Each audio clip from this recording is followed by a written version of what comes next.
बिहार सरकार ने पंचायती राज व्यवस्था को सशक्त बनाने के साथ साथ ग्रामीण जनसमूहों को बिहार सरकार के सतत ग्रामीण विकास योजना से जोड़कर समृद्ध बिहार का निर्माण कराना मुख्यमंत्री नीतीश कुमार का संकल्प रहा है।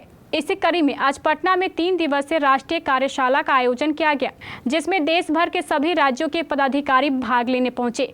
विशेष जानकारी के लिए चलते हैं पटना संवाददाता अमलेश आनंद के पास।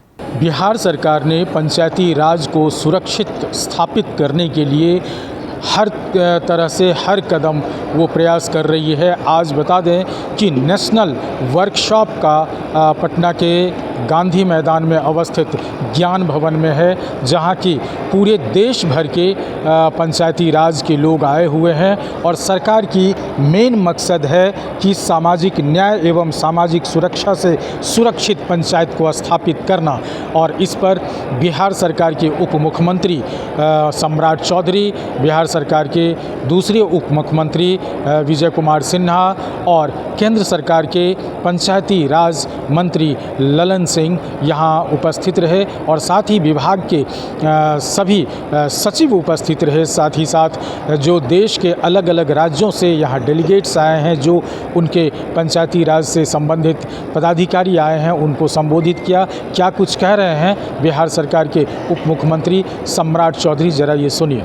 मैं देखता हूँ हमारे यहाँ बड़ी संख्या, लगभग कोई ऐसा पंचायत नहीं है जिसमें 20,000 से कम की आबादी है और हम उस पूरे इंफ्रास्ट्रक्चर को ठीक करने का काम कर रहे हैं। और लगभग 7500-7600 हमारे पंचायत बने हैं। कुछ दिनों में हम लोगों ने इसको शहर में भी कुछ पंचायतों को डाला है, लेकिन हम लोगों ने तय किया कि इसको एक पूरी व्यवस्था खड़ा करना है। पंचायत सरकार भवन बनाएंगे।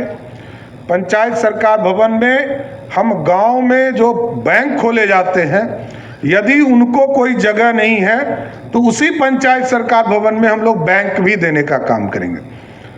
डिजिटल लाइब्रेरी देने का काम किया जाएगा और पूरे गांव में एंट्री पॉइंट, जितने एंट्री पॉइंट है, एग्जिट पॉइंट है, इस सबको सीसीटीवी कैमरा से मॉनिटरिंग करने की व्यवस्था करनी है। क्योंकि भारत सरकार 15 फाइनेंस में स्पष्ट तौर पर हम लोगों को जो निर्देश देता है, उसको हम लोगों ने यहाँ पालन करने का काम किया कि गांव के चीज़ों को कैसे स्थापित किया। सॉलिड वेस्ट मैनेजमेंट हम लोगों ने शुरुआत किया पहले दौर में लोहिया स्वच्छता अभियान के तौर पर, तो हम लोगों ने लगभग 2000 पंचायतों को उसमें लेने का काम किया। सब दिन वो यूएलबी या विलेज या पंचायत सब दिन रोता रहेगा कि हमको पैसा कहाँ से आएगा। तो हम लोगों ने उसके प्रोसेसिंग के काम को भी शुरू करने का निर्देश दिया है कि सारी व्यवस्था को खड़ा किया जाए। और लोकतंत्र कैसे स्थापित हो, लोकतंत्र में भी हमने, बिहार पहला राज्य था जिस राज्य में हमने बैलेट का प्रयोग बंद किया। चुनाव ईवीएम से कराए। चुनाव में सबसे ज्यादा धांधली के लोग कहते थे कि किसी को कोई पदाधिकारी चुनाव जिता देता है, कोई नेता जिता देता है।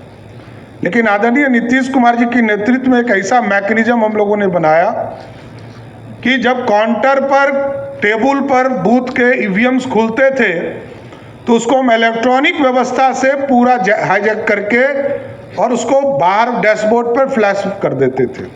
तो आपने सुना, सम्राट चौधरी ने साफ साफ कहा कि बिहार देश का पहला एक ऐसा राज्य था जहां बैलेट पेपर हटा करके वहां वोटिंग की गई थी और पंचायती राज व्यवस्था को मजबूत करने के लिए बिहार सबसे आगे है। और आगे इस 3 दिवसीय कार्यशाला में और सुदृढ़ होगा और पूरे देश के पंचायती राज को और मजबूती मिलेगी, ताकि हर जगह स्वरोजगार जोड़ते हुए इस पंचायती राज को एक और सशक्त और यहाँ की न्यायिक व्यवस्था, न्यायिक प्रणाली को और मजबूत बनाए।